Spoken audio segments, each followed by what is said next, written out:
My appointment has coincided with the stability that has been registered in Karamoja region, meaning that all interventions in Karamoja will be implemented without any problem.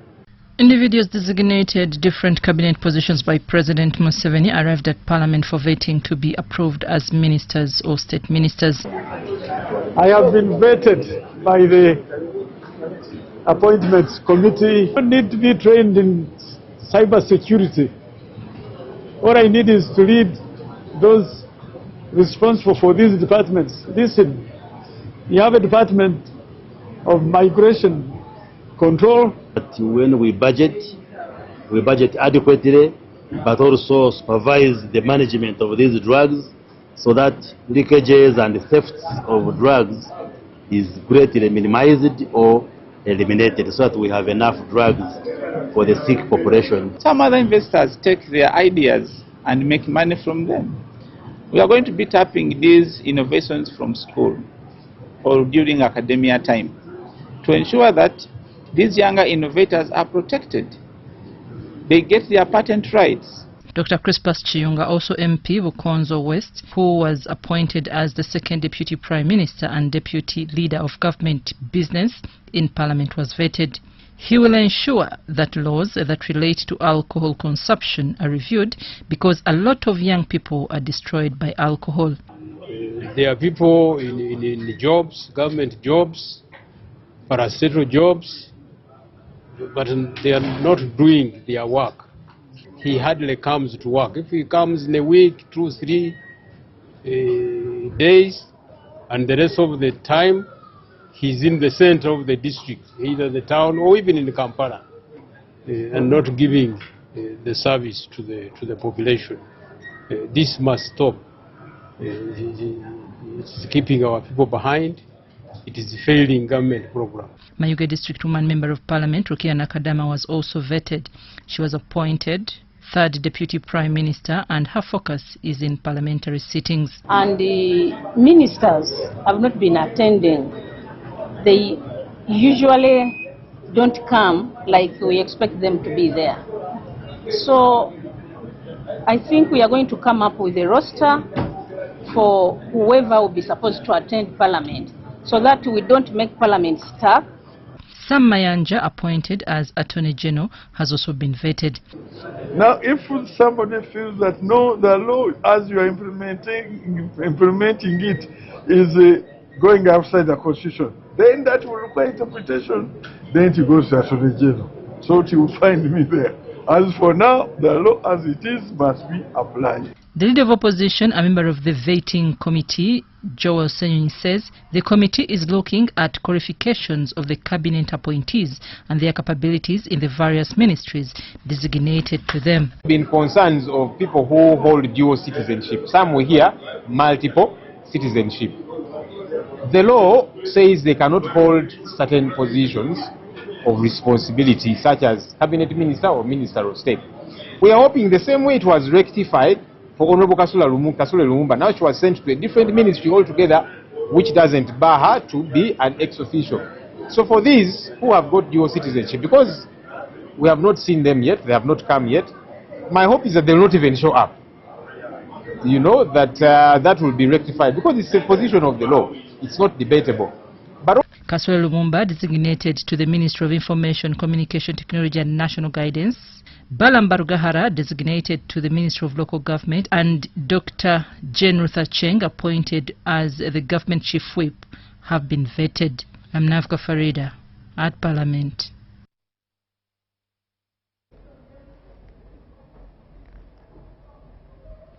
The National Environment Management Authority, NEMA, has halted the construction of storied buildings that were being erected illegally within Kajansi Wetland in Wakiso District. The structures are alleged to be owned by Dr. Azar Taibu, Ismail Seguja and Arafat Mwonge, who have been at the center of public debate on social media. We have details. The question, why do you first wait for them to build and then you come late?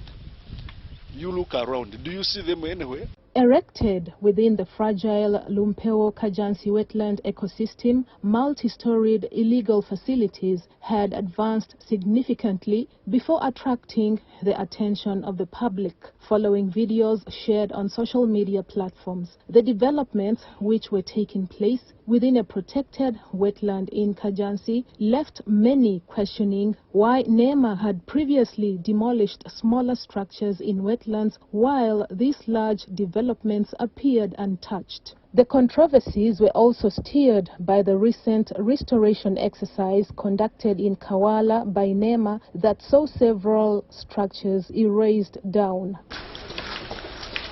The Executive Director, NEMA, Dr. Akankwasa Barirega, today led a team of technical officers to conduct a follow-up inspection aimed at establishing the extent of environmental degradation and identifying responsible persons. We direct it here and here. We don't need to direct it. The moment we block it will fire up, then it spreads naturally. So why can't we start with that one? Simple medicine. As we wait for the 21 days. Because the restoration orders have been brought, they are here. We are going to issue them.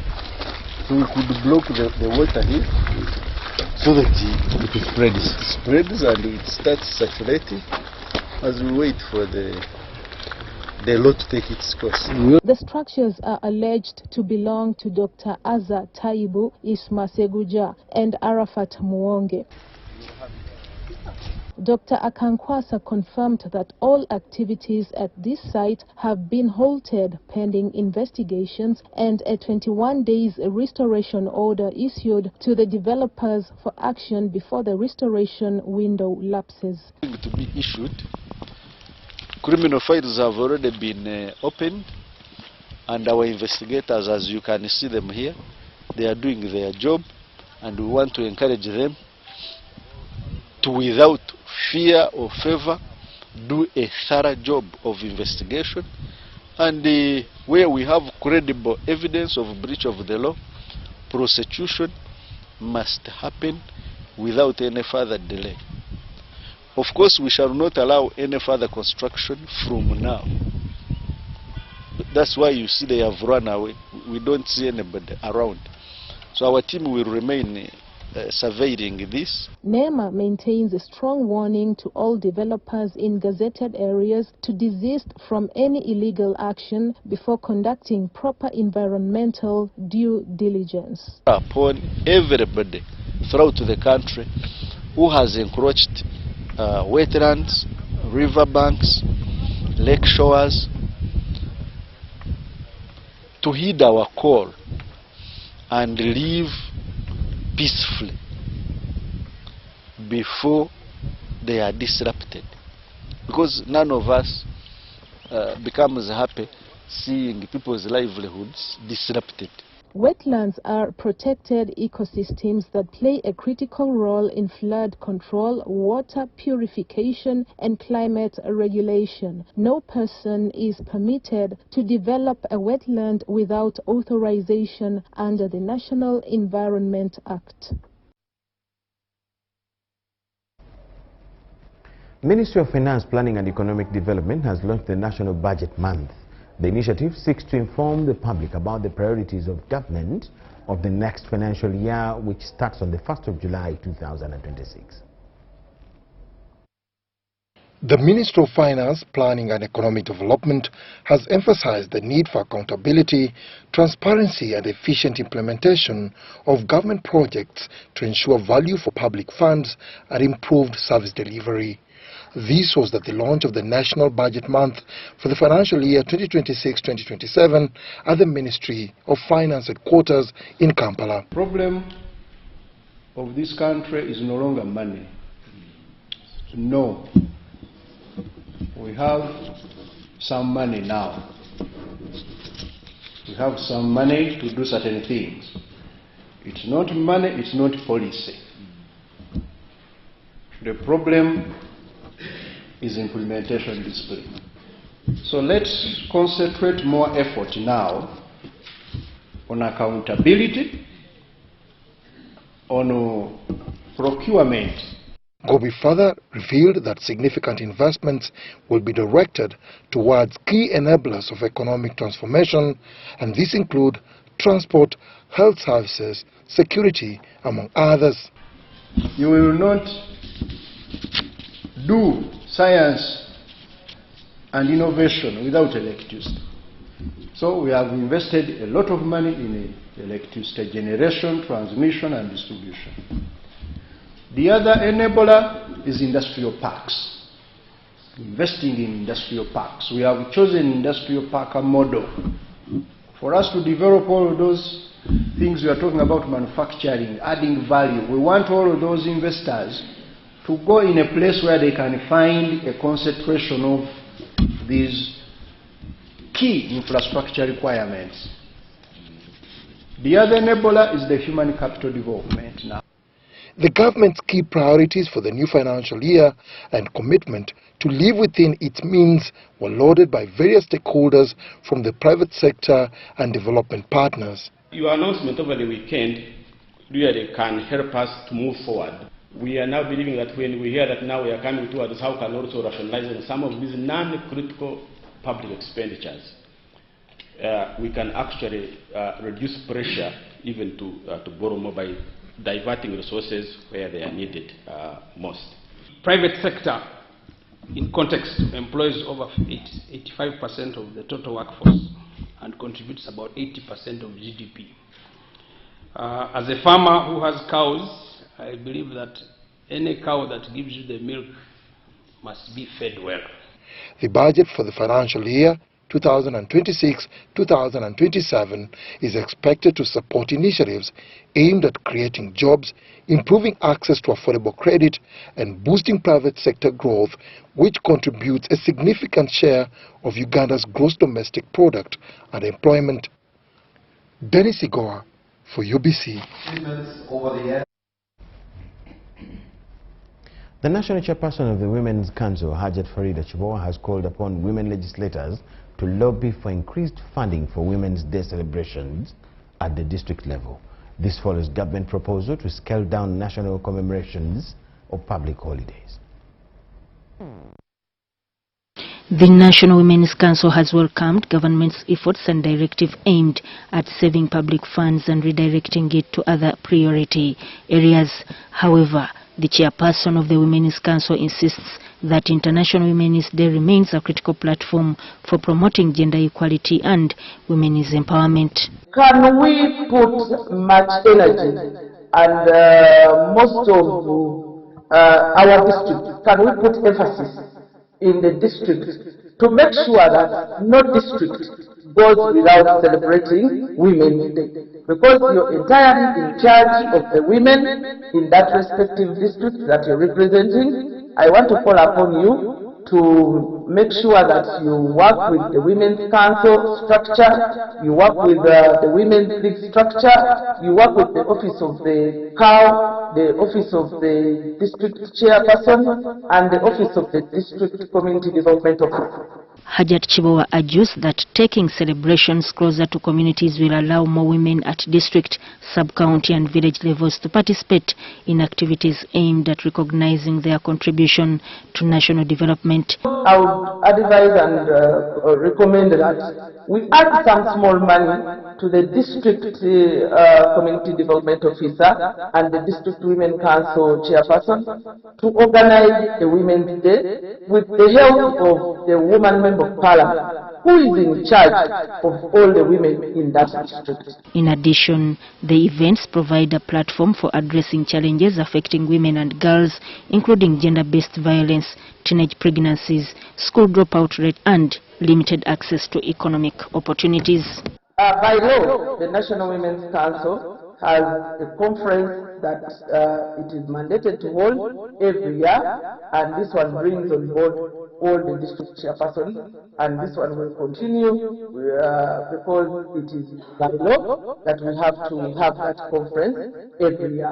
She appeals to Parliament, local governments, development partners and community leaders to support the initiative by increasing funding beyond the current allocations provided for district celebrations. As National Women's Council, we have been sending 3 million shillings in all the districts of Uganda to facilitate that day, but sometimes even some districts fail to participate because the 3 million is not enough. So I would advise and recommend that we add some small money to the district community development officer and the district women council chairperson to organize a women's day with the help of the woman member of parliament. The Women's Council says it will intensify mobilization efforts across the country to ensure that International Women's Day continues to inspire women and girls while advancing Uganda's gender equality agenda. But we are grateful to the President who has always been supporting the Women's Day and he has always been the guest of honor in all the days that we have celebrated. For UBC News, I am Sudat Kaye.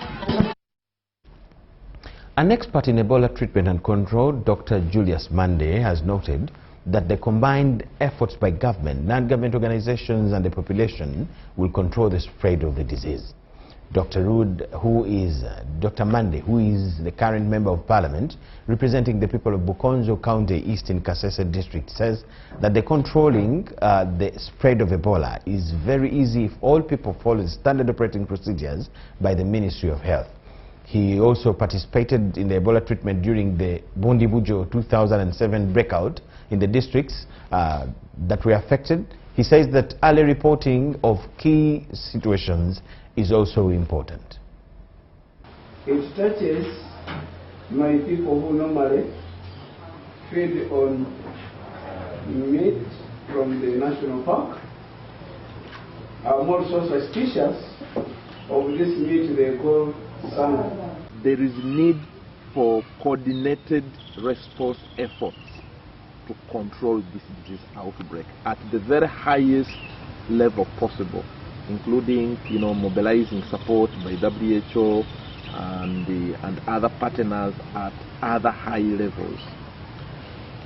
But locally, to bring it down, it's important to note that fighting a disease outbreak of the magnitude of Ebola is everyone's business. Everyone needs to be brought on board. Firstly, the messaging has to be clear. People should know that Ebola is real and it kills. Very important. Ebola is real and it kills. Number two, Ebola is preventable. We can prevent ourselves from getting Ebola. Number three, early reporting to health facilities saves lives. If you come early, if you develop symptoms and you are identified early and treatment is started on you, your chances of survival are very, very high. Because like I've told you, what kills in an Ebola patient, there are about 2 or 3 things. And the major one is that your organs will fail. Multi-organ failure. And one of the causes of that is the loss of the too much fluids that you will lose. Is one of the causes of your organs to shut down. When you develop shock, because your volumes have reduced, they eventually shut some of your organs, including your kidneys and the liver and the others. So if we are able to address these ones early enough by giving you enough fluids for you to be able to remain hydrated. Number two, by giving you a supportive therapy that will boost your immunity, it will help you to survive. So early reporting is very, very key. We surely know that our people do seek care from other providers, including drug shops, private practitioners that are actually not even licensed, and even herbalists and traditional healers. At this time, all these are partners that we need to bring on board, have them sensitized, have them know.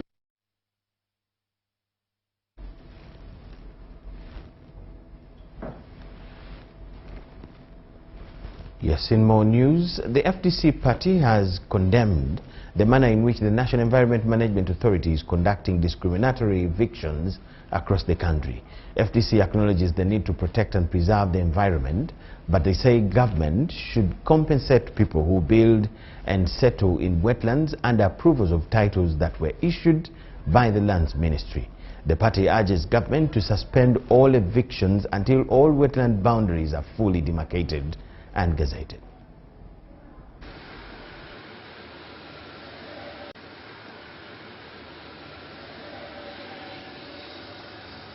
We, as the Forum for Democratic Change, are troubled by the conduct of the National Environment Management Authority, NEMA, while carrying out wetland evictions across Uganda.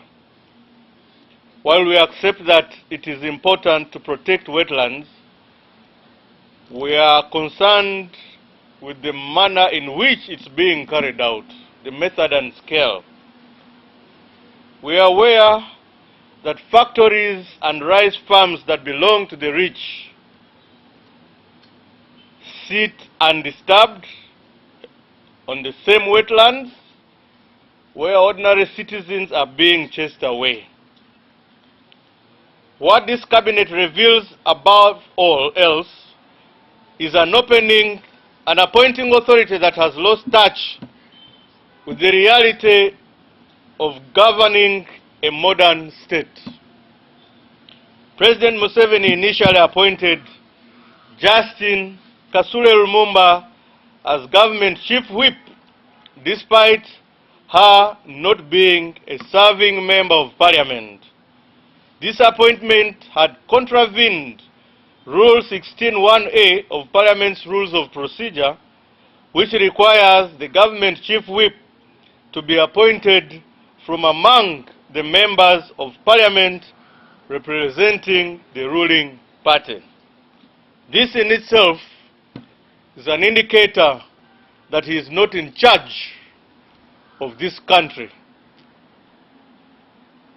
Mr. Museveni also appointed Dr. Lawrence Muganga as State Minister for Internal Affairs, and yet the same person is facing a formal legal challenge over allegations that he holds dual Uganda-Canadian citizenship in potential violation of Section 19D of the Uganda Citizenship and Immigration Control Amendment Act 2009, which restricts dual citizens from occupying positions, including the presidency, prime minister, cabinet ministers, and ministers of state. You will all recall that the same government that has appointed Dr. Lawrence Muganga, Minister of State for Internal Affairs, raided his office on account of him being a foreign spy.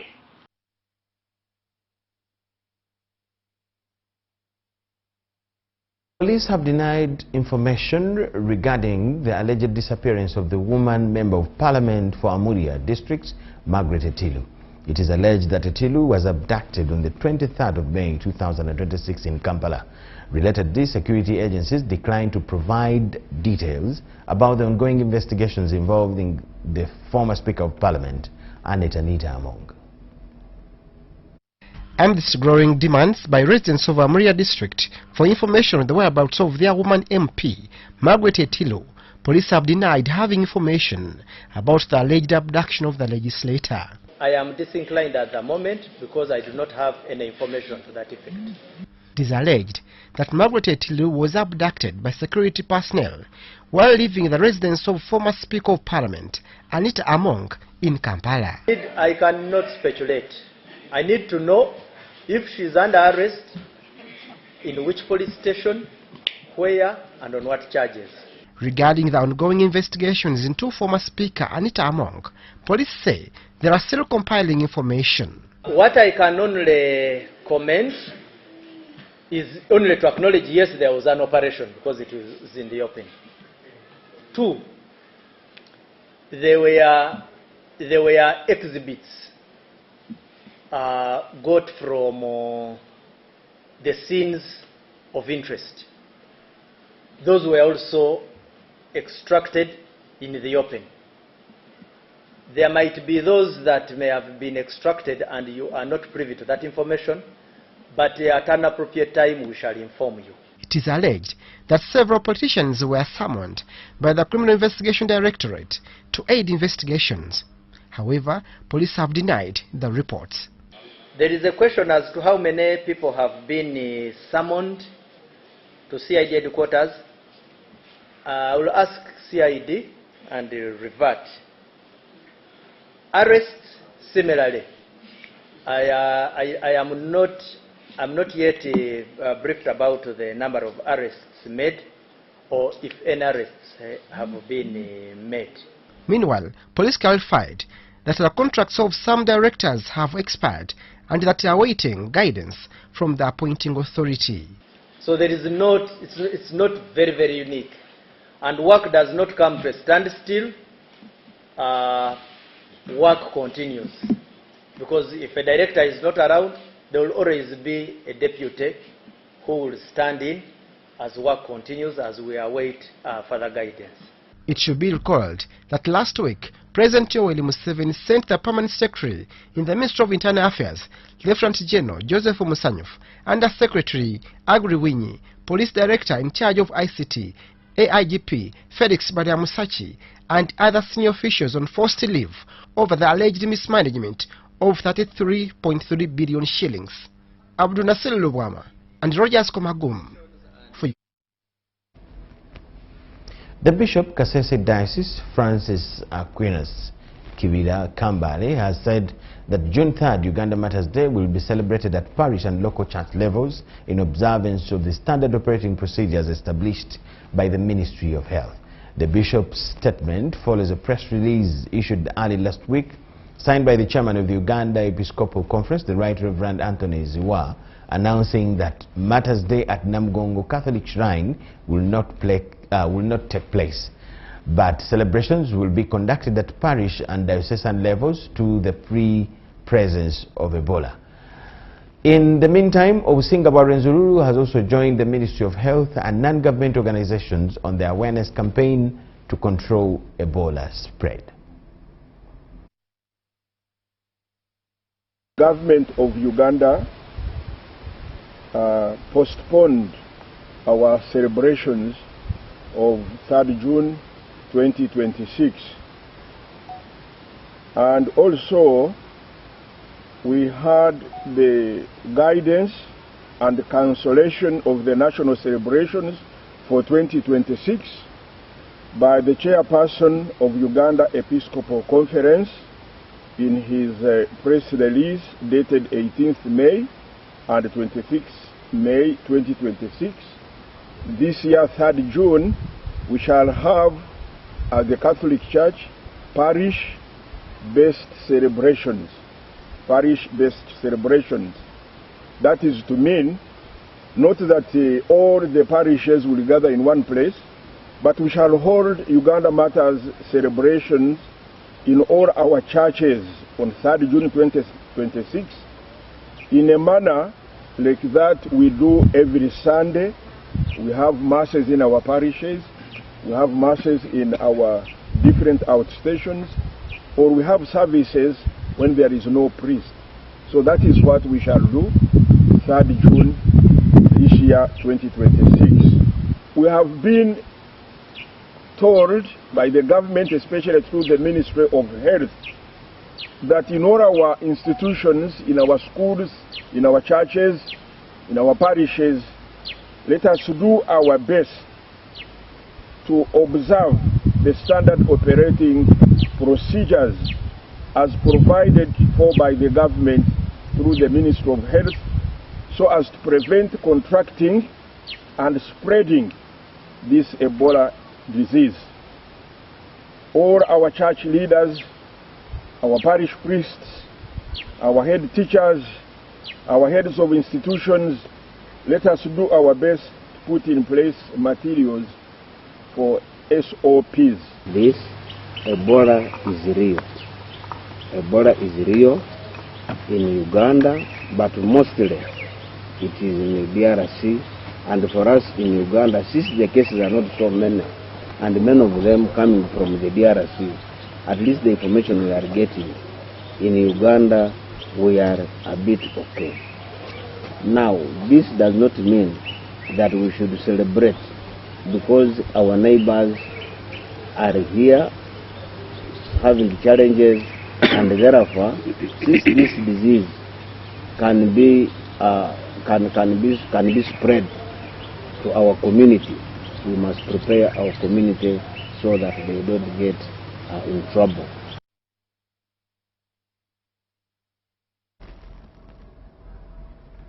Now, a heavy downpour flooded the Chitubulu section along Entebbe Road in Katabi Town Council, cutting off motorists and other road users who were left stranded as they waited for alternative routes. Several vehicles submerged, raising concern among residents who call upon Ministry of Works and Transport to raise the road and create an alternative route.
Kudolo na lujuda amazzi yembera je tulimu aneeno tetwagala babuyita kye tukolere kubo twetaaga batukolere gundi eno twetaaga batukolere ogundi omwala nga munene bulungi nga mugazi twetaaga bagogolemu bulungi amazzi gasobola otambula amazzi gasusse okuba omwala mufunda motoka nga woziraba era motoka tezirina wakuyita lwa nsonga amazzi gasusse emotoka ogamba nti etewo shortcut tewali lwa nsonga mbeera y'amazzi enkuba esusse enkuba lwetonya waneeno obuzibu bw'amazzi twetaaga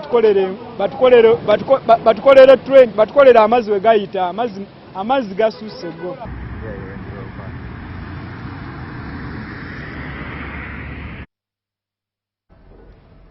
We thank you so much for watching. Let's take a short break.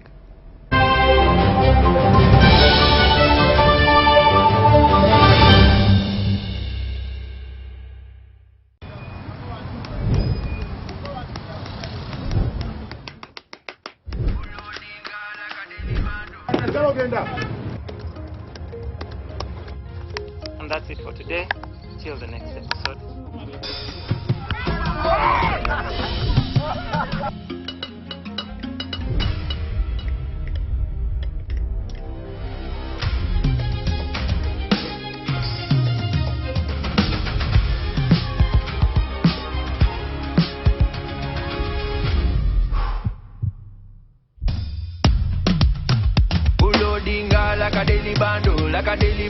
Like a daily bando.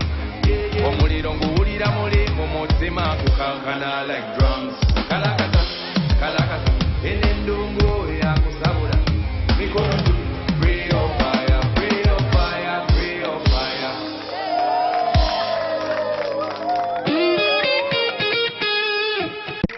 In a fast-moving world, why are we still stuck with paperwork? Signing here, stamping there, moving from office to office. It's exhausting. Now, there's a better way. With UG Pass, you can securely prove your identity, sign documents, and access government services anytime, anywhere. No delays, no stress. Everything is instant, safe, secure, and government-backed. UG Pass, your identity secured. Available on the Apple App Store and Google Play Store. UG Pass is a product of NITA Uganda. Masaka Ju. Hawaii.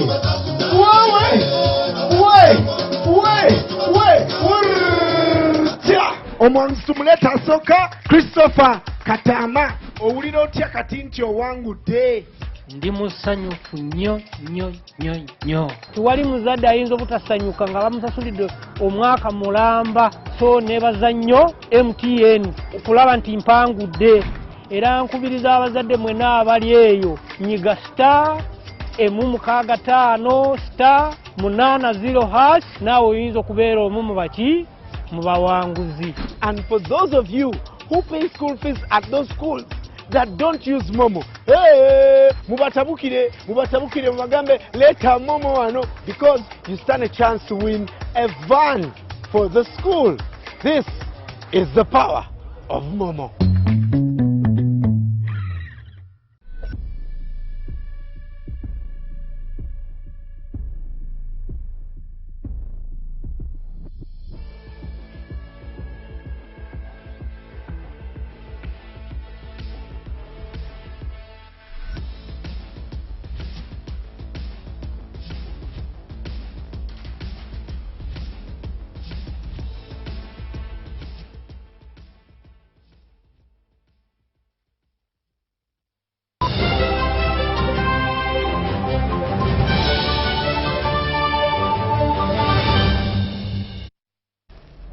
UBC Business News tonight. The Chief Executive Officer of the Insurance Regulatory Authority, Ibrahim Kaduna Birubega, has challenged the board's decision not to recommend him for another term in office. Kaduna B has served as CEO of the government agency for 16 years despite provisions in the Insurance Act that limit the tenure of a Chief Executive Officer to a maximum of 10 years. He has since sought legal redress, arguing that he still has unfinished businesses and projects that require his leadership and oversight.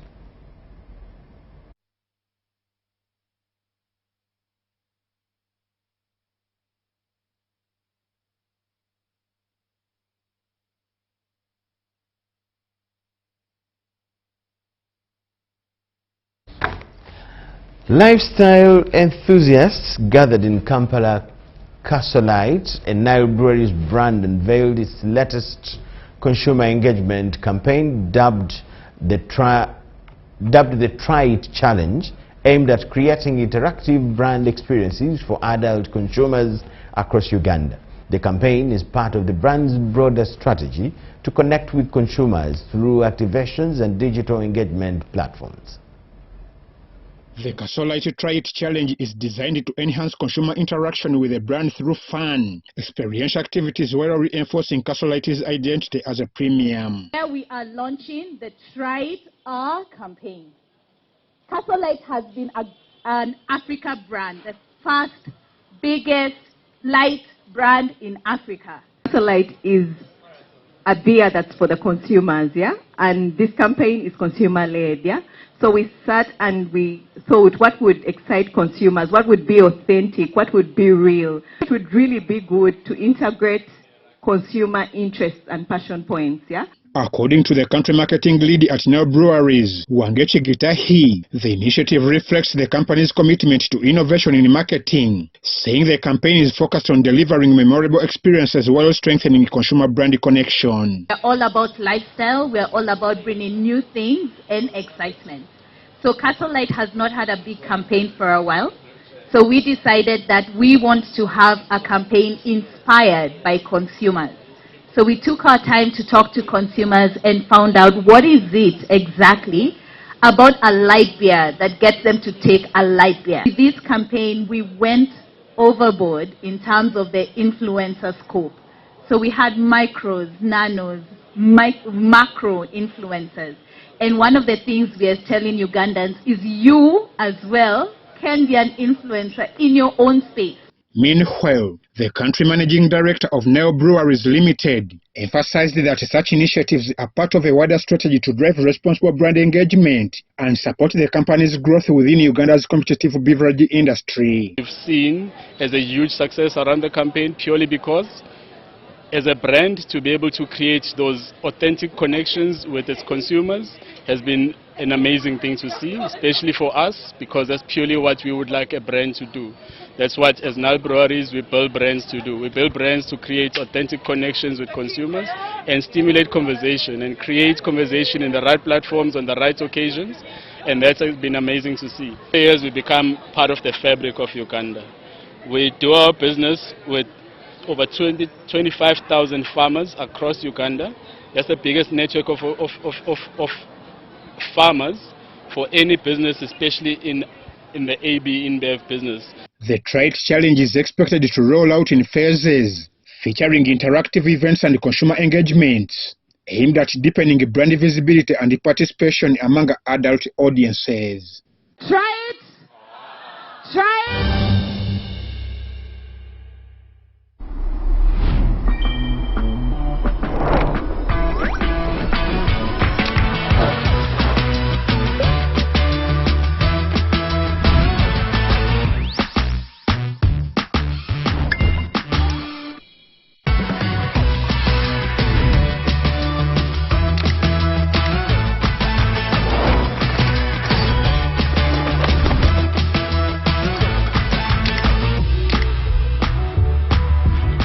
Common 50 series, perfect snap, any zoom. Enjoy 9 GB free MTN data valid for 3 months. Available in any Techno or MTN outlet near you. MTN is regulated by the Uganda Communications Commission.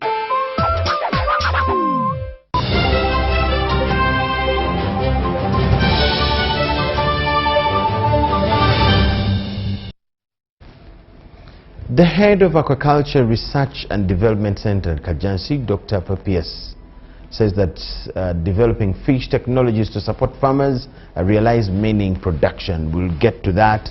Let's first go sports. The Uganda Table Tennis Association has successfully held its 2026 annual general meeting at Hotel Africana in Kampala, and our reporter has the details of the meeting. The annual general meeting brought together delegates from 75 member clubs representing 75 districts across the country, and was also graced by officials from the National Council of Sports and other stakeholders. The assembly reviewed reports from the Finance, Technical Secretariat and Media and Publicity departments, highlighting achievements registered over the past year and discussing strategies to strengthen governance and expand participation in table tennis nationwide. A key highlight of the meeting was the unanimous ratification of the Uganda Table Tennis Association Executive Board by the delegates from all 75 member clubs, reaffirming confidence in the association's leadership and vision for the sport. Very hopeful that from now forward, because we are very hopeful that this is going to free our hands to be able to do everything that we had planned to do. It has been a very hard task running the sport in the first year, because we kept getting reminders from National Council of Sports that we needed to formalize our executive and a few other things that we've actually handled as of today.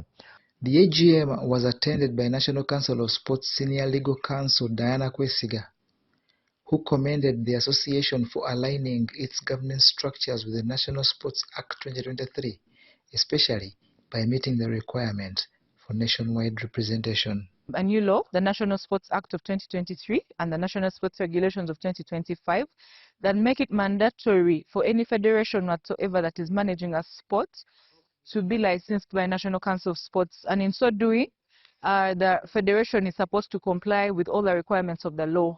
So federations that are compliant with the law are very key, because through them, government is able to roll out different programs pertaining to the sports subsector, and through them, there are agents, they are the agents of government, in everything sport. So, for example, one example I can give is the funding. The moment you're recognized by government through National Council of Sports, then obviously funding is one of the things that is one of the benefits that come from government. Delegates also approved the admission of new members and endorsed the association's 2026-2027 work plan and budget of 2 billion shillings that will be put to good use. Uganda Table Tennis Association President Cyrus Mark Muwanga pledged to prioritize grassroots development through regional outreach programs, training of coaches and umpires, and the distribution of equipment to member clubs. The sport is definitely going to grow. We're already doing so well. We still have the world champion under 11, under 12, Joseph Sebatindira, Patience Anyango, and many others that are doing wonderfully well on the international level and also on the local scene. The association also appealed for increased government funding to support the growth of table tennis across the country.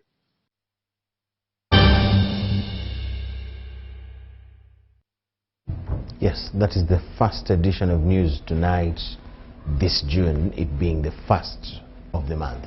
My name is Michael Jordan Lukomwa with Elizabeth Nakakon and the whole team. We wish you the best of the night and the week, plus the month of June as well. Bye-bye.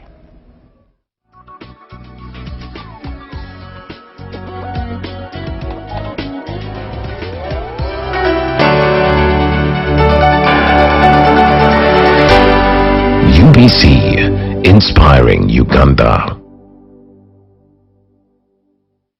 Exercise can't be sustained. Eating can't be stopped. It's even harder to lose weight. Come and give it a try. Genshikang L-carnitine chromium capsules. Plant extract, scientific ratio. Take 3 capsules each time. The active ingredient accelerates fat burning,